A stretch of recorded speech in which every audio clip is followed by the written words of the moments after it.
GeM TV நேயர்களுக்கு அன்பு வணக்கங்களை கூறிக்கொண்டு வழக்கம்போல் விநாயகப் பெருமானை வணங்கி இன்றைய 12 ராசிகளுக்கான பலன்கள். இன்று 6/8/2025 ஆடி மாதம் 21ஆம் நாள் விஸ்வாவசு வருடம். இன்றைய சூரிய உதயம் காலை 5:55 சூரிய அஸ்தமனம் மாலை 6:34 இன்றைய ஆதிக்க கிரகம் புத பகவான். நாம் வழிபட வேண்டிய தெய்வம் பெருமாள் வழிபாடு செய்ய வேண்டும். புதன்கிழமைகளிலே பெருமாள் வழிபாடு செய்ய வேண்டும். மேலும் இன்றைய நாள் மிக மிக விசேஷம். பிரதோஷ தினத்திலே மாலை நேரத்திலே சிவபெருமானை தரிசித்து அவர் அருள் பெறுவது என்பது நம்முடைய பூர்வ ஜென்ம பாவங்களை குறைக்க வல்லது, எதிர்கால சந்ததிக்கு நன்மையை அளிப்பது. ஆகவே இன்றைய நாளிலே பிரதோஷ நாள் சிவ தரிசனம் அவசியம். புதன்கிழமை பெருமாள் வழிபாடு அவசியம். இன்றைய நல்ல நேரம் காலை 9:15 முதல் காலை 10:15 வரை, மாலை 4:45 முதல் 5:45 வரை. ராகு காலம் மதியம் 12 முதல் 1:30 வரை. யமகண்டம் காலை 7:30 முதல் 9 வரை. குளிகை நேரம் காலை 10:30 முதல் 12 வரை. இன்றைய சுபகோரை புதன் ஹோரை நேரம் காலை 6 முதல் 7 வரை. இந்த நேரத்திலே என்ன செய்யலாம்? இந்த புதன் ஹோரையிலே என்ன செய்யலாம்? புதன் என்பது கல்விக்கு அதிபதி, ஞானகாரகன். ஆகவே இந்த வேளையிலே புதிதாக ஏதேனும் நீங்கள் வாத்திய கருவிகள் கற்றுக்கொள்ள வேண்டும், சங்கீதம் பயில வேண்டும் என்றால் இந்த நேரத்திலே அதனை துவங்கினால் நல்ல விருத்தி அடையும், கலையிலே மேன்மை கிடைக்கும். அதேபோல் கல்வி மேற்படிப்பு படிக்க வேண்டும் என்றால் இந்த நேரத்திலே அதற்கான முயற்சிகளை தொடங்க வேண்டும். அதேபோல் கதை எழுதுகிறீர்கள், கட்டுரைகள் எழுதுகிறீர்கள், இப்படி எழுத்துத்துறையிலே ஆர்வமாக இருக்கின்றீர்களா? இந்த வேளையிலே உங்களுக்கான பணிகளை துவங்குங்கள். அதேபோல் வழக்கு தொடர்பாக ஏதேனும் வழக்குகள் இருந்தால் அது தொடர்பாக வழக்கறிஞரை அணுகுவதற்கும், ஜாதகம் பார்ப்பதற்கும், உங்களுடைய இல்லத்திலோ கடையிலோ நிறுவனத்திலோ புதிய கணக்குகள் தொடங்குவதற்கும், புதிய தொழில் தொடங்குவதற்கும் இது அருமையான ஹோரை. இதனை பயன்படுத்தி கொள்ளுங்கள். கவனமாக இருக்க வேண்டிய ஹோரை, மிக மிக மிக மிக கவனமாக இருக்க வேண்டிய ஹோரை செவ்வாய் ஹோரை. நேரம் காலை 10 முதல் 11 வரை. இந்த வேளையிலே மௌனத்தை கடைபிடிக்க வேண்டும். கோபமே படக்கூடாது. இந்த வேளையிலே மௌனமாக இருங்கள். முக்கியமான முடிவுகளை எடுக்காதீர்கள். பயணம் இந்த வேளையிலே தொடங்காதீர்கள். 11 மணிக்கு 10 மணிக்கு முன்பாக துவங்குங்கள், அல்லது 11 மணிக்கு பின்பாக துவங்குங்கள். பயணங்கள் இருந்தால் இந்த ஹோரையிலே பயணங்கள் செய்யக்கூடாது. ஆக கவனமாக இருங்கள். இன்றைய நட்சத்திரம் இன்று மதியம் 1:43 வரை மூலம், அதன் பின்பு பூராடம். இன்றைய திதி இன்று மதியம் 2:09 வரை வளர்பிறை துவாதசி, அதன் பிறகு திரையோதசி. இன்றைய சந்திராட்டமும் ரிஷப ராசிக்கு சந்திராட்டமும். கவனமாக இருக்க வேண்டும். மேலும் இன்றைய நாளிலே கிருத்திகை நட்சத்திரக்காரர்கள் ஊதா நிற ஆடை அணிவதை தவிர்ப்பது நல்லது. அடுத்து நாம் காண இருப்பது 12 ராசிகளுக்கான பலன்கள். மேஷராசி அன்பர்களே, இன்று சந்திரன் உங்கள் ராசிக்கு 9ஆம் இடத்திலே இருக்கின்றார். உங்களுடைய ராசி அதிபதி செவ்வாய் ராசிக்கு 6ஆம் இடத்திலே இருக்கின்றார். ஆகவே வீடு வண்டி வாகன யோகம் உண்டாகும். ஒரு சிலருக்கு உடல் ஆரோக்கியம் நன்றாக இருக்கும். ஒரு மனிதனுக்கு உடல் ஆரோக்கியம் மிக மிக முக்கியம். இந்நாளிலே உங்களுக்கு ஆரோக்கியம் நன்றாக இருக்கும். செய்தொழிலிலே நல்ல லாபங்கள் வருகின்ற நாள். அது சின்ன பெட்டி கடையோ பெரிய நிறுவனமோ உங்களுக்கு நல்ல லாபம் கிடைக்கும். அலுவலகத்திலே வேலை பார்ப்பவர்களுக்கு புதிய வாய்ப்புகள் வெற்றியை தரும். வாய்ப்புகள் வந்தால்தான் அதிலே நாம் செயல்பட முடியும், வெற்றிகளை பெற முடியும். இன்றைய நாளிலே உங்களுக்கு வாய்ப்புகள் தேடி வரும். பயன்படுத்தி கொள்ளுங்கள். நீங்கள் நினைத்தது அனைத்தும் நல்லபடியாக நடக்கக்கூடிய அற்புதமான நாள். கடன் பிரச்சனைகள் எல்லாம் முடிவுக்கு வரும். குழந்தை பாக்கியத்திற்காக காத்திருக்கின்ற தம்பதிகளுக்கு சந்தான பிராப்தி நிச்சயமாக உண்டு. தொழில் தொடங்கும் முயற்சிகளிலே வெற்றி கிடைக்கும். காரிய தடைகள் எல்லாம் விலகும். உத்தியோகத்திலே இருப்பவர்களுக்கு பதவி உயர்வு, வேலை மாற்றம் ஏற்படும். திருமணம் போன்ற சுபகாரிய பேச்சுவார்த்தைகள் நன்றாக ஒரு முடிவுக்கு வரும்.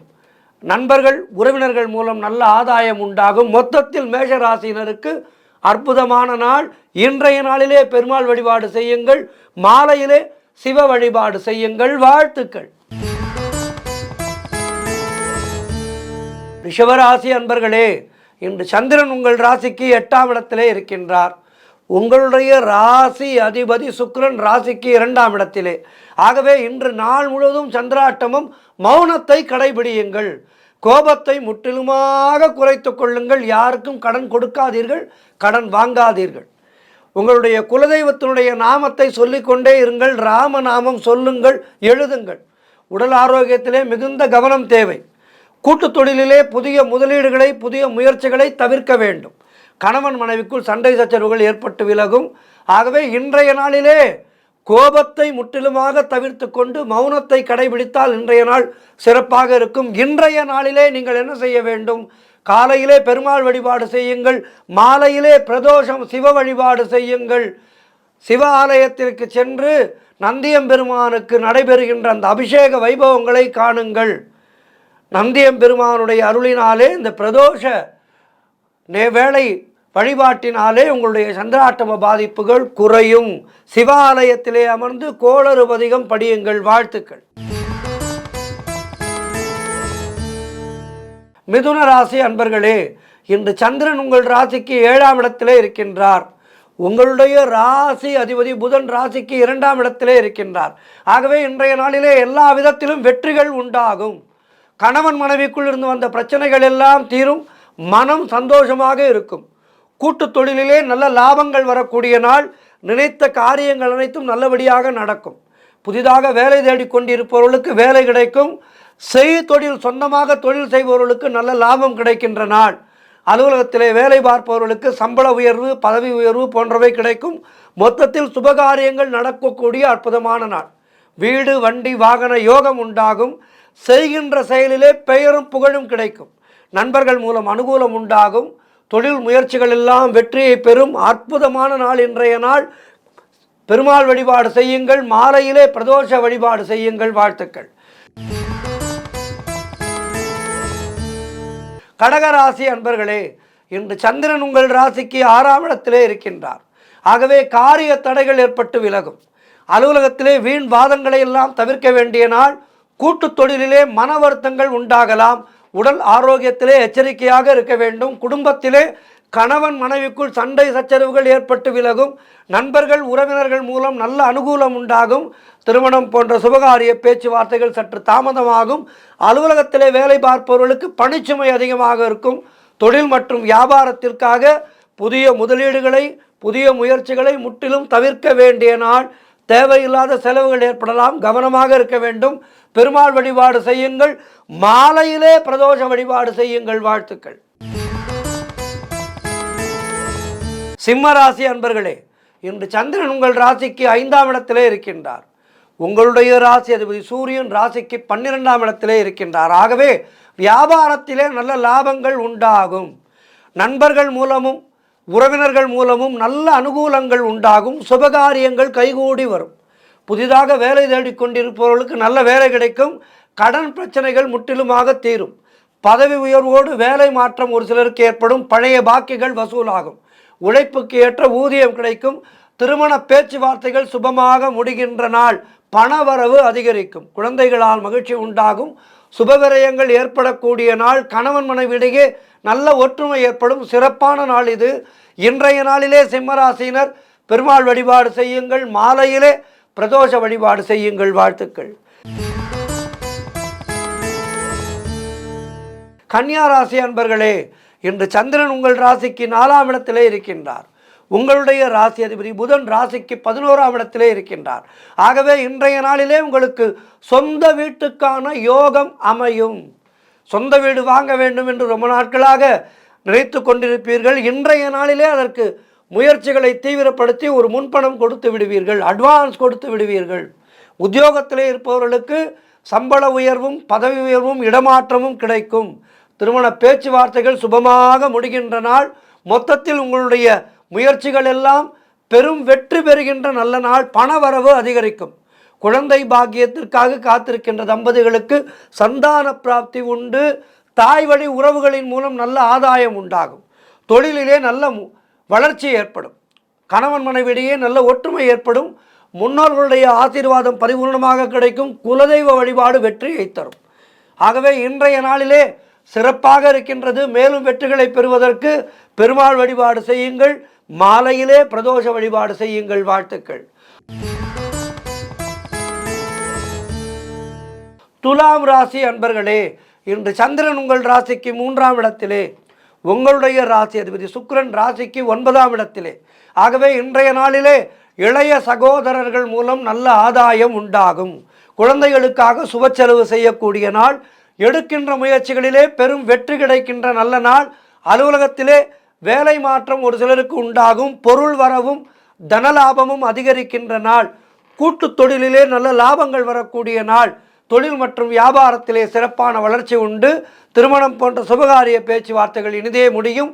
தந்தை உறவு வழியிலே அனுகூலம் உண்டாகும். நண்பர்கள் மூலம் உறவினர்கள் மூலம் எதிர்பார்த்த உதவிகள் கிடைக்கும். உடல் ஆரோக்கியத்திலே நல்ல முன்னேற்றம் உண்டாகும். கடன் தொல்லைகள் தீருகின்ற வேளை வந்துவிட்டது. ஆகவே மன நிம்மதிக்கு பஞ்சமில்லை. நிம்மதியாக இருப்பீர்கள். நன்றாக உறங்குவீர்கள். இன்றைய நாளிலே பெருமாள் வழிபாடு செய்யுங்கள். மாலையிலே பிரதோஷ வழிபாடு செய்யுங்கள். வாழ்த்துக்கள். விருச்சிக ராசி அன்பர்களே, இன்று சந்திரன் உங்கள் ராசிக்கு 2ஆம் இடத்திலே இருக்கின்றார். உங்களுடைய ராசி அதிபதி செவ்வாய் ராசிக்கு 11ஆம் இடத்திலே இருக்கின்றார். ஆகவே இன்றைய நாளிலே நீங்கள் எதிர்பார்த்த விஷயங்கள் எல்லாம் நல்லபடியாக நடக்கும்.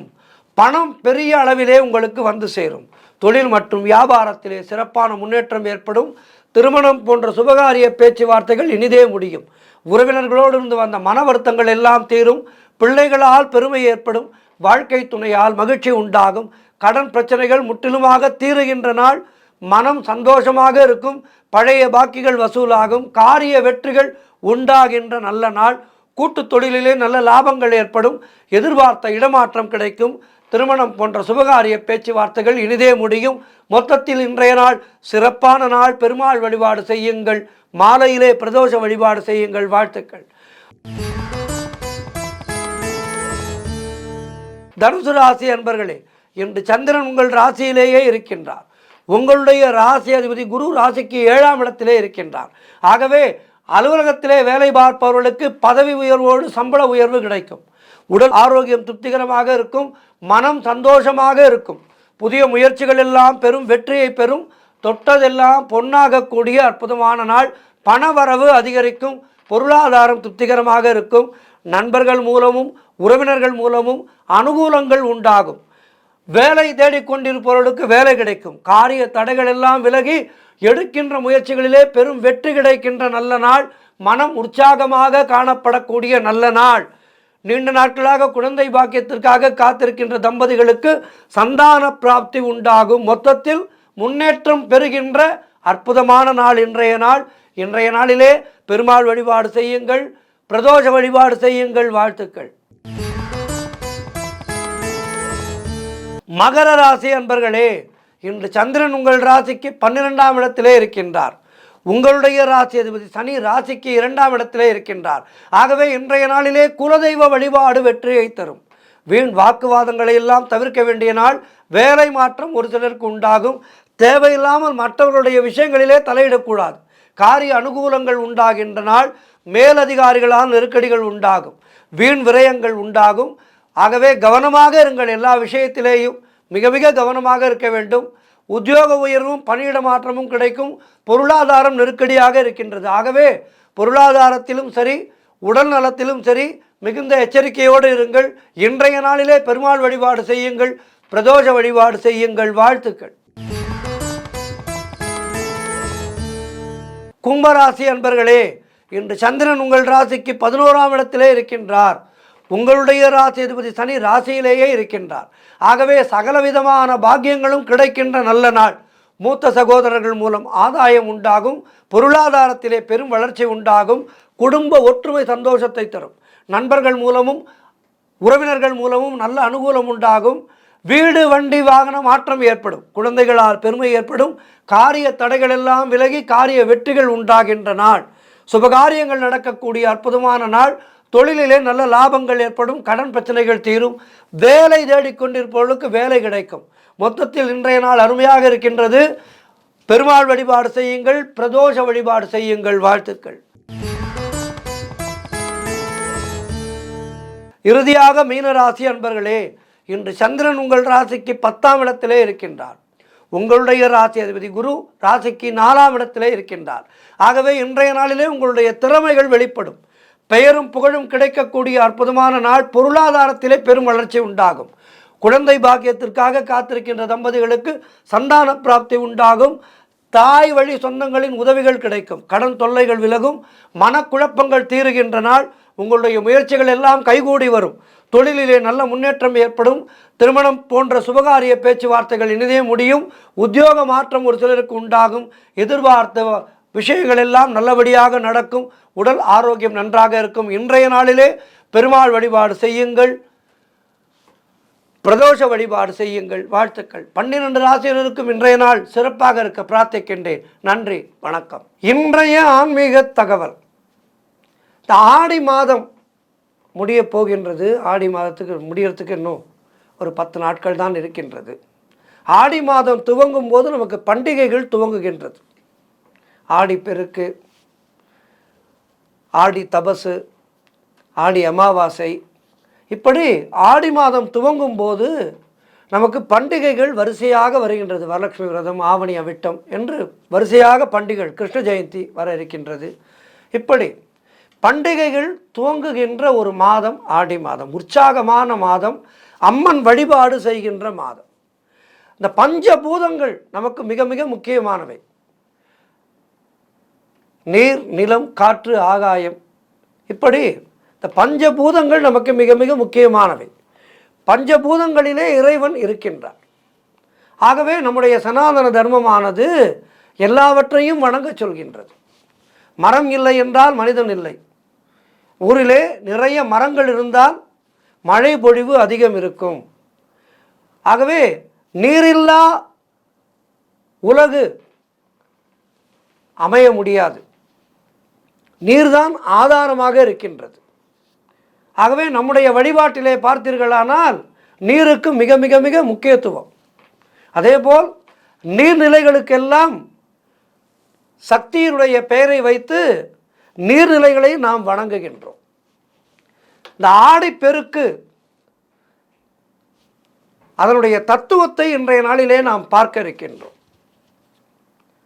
ஆடிப்பெருக்கு என்றால் என்ன, எதற்காக நீரை வணங்குகின்றோம் என்றெல்லாம் இன்றைய ஆன்மீக தகவலிலே நாம் பார்க்க இருக்கின்றோம். ஆறுகள், குளங்கள், ஏரிகள் போன்ற எல்லா நீர்நிலைகளுமே விவசாயத்துக்கு அவைதான் ஆதாரமாக இருக்கின்றது. நம்முடைய உடலிலேயே நீர் இருக்கின்றது. அந்த நீர் சத்து குறைந்தால் நம்முடைய உடலானது சோர்ந்து விடும். அதனால்தான் தண்ணீர் நிறைய குடிக்க சொல்வார்கள் மருத்துவர்கள். நம்முடைய உடலும் இந்த உலகமும் ஒன்று. ஆகவே உலகத்திலே தண்ணீர் குறைந்ததென்றால் உலக வாழ்க்கை என்பது இல்லாமல் போய்விடும். மழை பொழியாது, மழை பொழியவில்லை என்றால் எதுவுமே இல்லை. ஆகவே அதனால்தான் நம்முடைய தர்மமானது பிற்காலத்திலே விஞ்ஞானிகள் எதையும் கண்டுபிடிக்கவில்லை. நம்முடைய சனாதன தர்மமானது எத்தனையோ ஆயிரம் கணக்கான வருடங்களுக்கு முன்னால் அனைத்தையுமே சொல்லி வைத்து விட்டது. அதிலிருந்து தான் விஞ்ஞானிகள் கண்டுபிடித்தார்கள். உண்மை அதுதான். ஆகவே நீரில்லாத உலகு என்பது நீரின்றி அமையாது உலகு என்று பாடினார் வள்ளுவ பெருந்தகை. ஆகவே நீர்நிலைகள் என்பது நம்முடைய விவசாயத்திற்கு ஆதாரமாக இருக்கின்றது. அதனால் அந்த நீர்நிலைகளை போற்றி வணங்குவது என்பது இந்த ஆடி பெருக்கு பண்டிகையினுடைய முக்கியமான நோக்கமாகும்.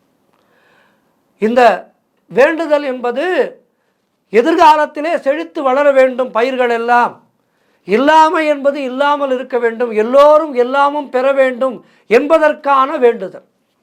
இந்த நாளிலே பெண்கள் ஒன்றாக கூடி நன்கு நீராடி மஞ்சள் குங்குமம் மலர்கள் வைத்து வழிபடுவதன் மூலம் தங்களுடைய குடும்பத்திலே செழிப்பு, மகிழ்ச்சி, ஆரோக்கியம் இவற்றையெல்லாம் பெருகும் என்று நம்புகின்றார்கள். பெண்களை வணங்குகின்றார்கள், பெண் தெய்வத்தை வணங்குகின்றார்கள். நீர்நிலைகளுக்கெல்லாம் பெண்களுடைய பெயரை வைத்தோம். நம்முடைய சனாதன தர்மமானது பெண்களுக்கு மிக மிக ஒரு உயரிய இடத்தை கொடுத்து வைத்திருக்கின்றது. குறிப்பாக இந்த காவிரி பாயும் நதிகளிலே இந்த விழாவானது மிக மிக சிறப்பாக கொண்டாடப்படும். அதேபோல் புதுமண தம்பதிகளுக்கு இந்த வழிபாடு என்பது நல்ல ஒரு புத்திர பாக்கியத்தை கொடுக்கும். புதுமண தம்பதிகள் இந்த நாளிலே ஆற்றிலே நீராடி தங்களுடைய இல்லற வாழ்க்கை சிறப்பதற்கு இறைவனை வழிபடுகின்ற அற்புதமான நாள். ஆகவே இந்த நாளிலே அவர்கள் இறைவனை வணங்கி தங்களுடைய தாம்பத்தியத்திலே சந்தோஷமாக இருந்தார்கள் என்றால் நல்ல சந்தான பிராப்தி கிடைக்கும் என்பது ஐதீகம். மேலும் அவர்களுடைய வாழ்க்கையிலே வளம் சேரும், இல்லாமை என்பது இல்லாமல் போகும். இயற்கையோடு இணைந்திருப்பது என்பது இந்த ஆடிப்பெருக்கு விழாவினுடைய அடிநாதமான தத்துவமாகும். ஆகவே இயற்கையை மதித்து அதனோடு இணைந்து வாழுகின்ற ஒரு கலாச்சாரத்தை நமக்கு சொல்லிக் கொடுத்திருக்கின்றது நம்முடைய சனாதன தர்மம். நான் முன்பே சொன்னபடி நீரின்றி அமையாது உலகு என்கின்ற அற்புதமான ஒரு தத்துவத்தை நமக்கெல்லாம் விளக்குகின்ற ஒரு திருவிழா தான் இந்த ஆடிப்பெருக்கு திருவிழா. இந்த ஆடி மாதத்திலே வருகின்ற இந்த திருவிழாவினை நாம் ஒவ்வொரு வருடமும் மிக மிக உற்சாகமாக கொண்டாட வேண்டும். மேலும் இந்த விழாவானது மக்கள் அனைவரும் ஒன்று கூடி தங்களுடைய பகுதிகளிலே உள்ள நீர்நிலைகளை எல்லாம் வழிபடுவதன் மூலம் சமுதாயத்திலே ஒரு ஒற்றுமையை வலுப்படுத்துகின்ற ஒரு திருவிழாவாக இந்த திருவிழா அமைகின்றது. ஆகவே ஒப்பற்ற இந்த நாள் ஆடிப்பெருக்கு நன்னாள் என்பது நம் எல்லோருக்கும் மிக மிக அற்புதமான நாள், உற்சாகத்தை கொடுக்கின்ற நாளாக இருக்கின்றது. ஆகவே எதிர்வரும் காலங்களிலே கூட ஆண்டுதோறும் இந்த விழாவை நாம் மென்மேலும் சிறப்பாக கொண்டாடுவோம். இதனை இங்கே நான் குறிப்பிடுவதற்கு முக்கியமான காரணம், விவசாயம் செழிப்பதற்கு நீர்நிலைகள் மிக மிக முக்கியமானது. நீர்நிலைகளை யார் பாதுகாக்க வேண்டும்? நாம் தான் நீர்நிலைகளை பாதுகாக்க வேண்டும். ஆகவே நம்முடைய மனதிலே என்றென்றும் நீர்நிலைகள் நன்றாக இருக்க வேண்டும், நீர்நிலைகள் நன்றாக இருந்தால்தான் நாம் நன்றாக இருக்க முடியும் என்கின்ற அந்த எண்ணமானது நமக்கு அடிநாதத்திலே இருந்து கொண்டே இருக்க வேண்டும். அப்போது நம்முடைய வழிபாடு என்பது முறையானதாக இருக்கும், வாழ்க்கை என்பது நெறியானதாக இருக்கும். வழிபாடு முறையானதாகவும் வாழ்க்கை நெறியானதாகவும் இருக்கும்போது இறைவனுடைய அனுகிரகமானது நமக்கு நிச்சயமாக கிடைக்கும். ஆகவே இயற்கையோடு இணைந்து வாழ்வதன் மூலம் நீர் வளங்களை எல்லாம் போற்றி வாழ்க்கையினுடைய முக்கியமான தத்துவத்தை உணர்ந்து இந்த பண்டிகைகளை நாம் கொண்டாடினால் நம்முடைய வாழ்க்கையானது செம்மையானதாக இருக்கும். வருகின்ற சந்ததிகளுக்கு நல்ல நீர்நிலைகளை நாம் விட்டு செல்ல வேண்டும், அவர்கள் நன்றாக இருக்க வேண்டும் அல்லவா? ஆகவே நீர்நிலைகளை பாதுகாத்து நெறியோடு வாழ்வோம். நன்றி, வணக்கம்.